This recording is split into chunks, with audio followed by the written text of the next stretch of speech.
Hello everyone, welcome for a new video. Today we are talking about... Here we go, the video is ready. We are going to click to export. We give a title to our video. Select location. Make sure this one is selected, video.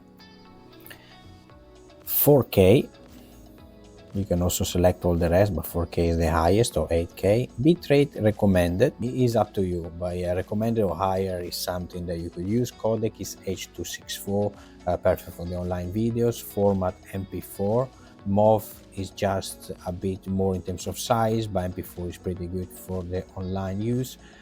Frame rate, I use 30 FPS because most of my videos are in 30 FPS, but if you want to look like more a movie, if your camera registers in 24 or 25, you can use this one.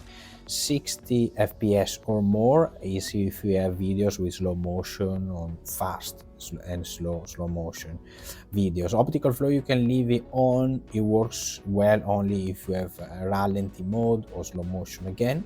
Sync exported video to space if you like to add it. Audio we can leave in MP3, WAV, AAC is higher level, high quality, but obviously more size of your file.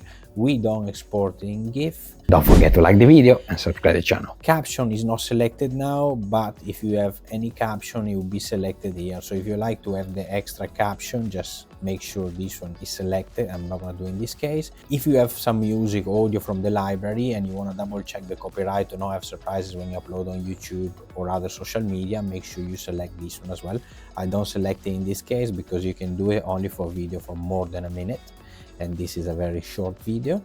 And then once you're done, we can click to export. Last but not least, you can also change the cover. You can select the frame that you like, or also you can add, if you press create new cover, there is a service that you can use with CapCut. Once we're all done, we press export, and I'll see you next time. And make sure you double check these two cool effects.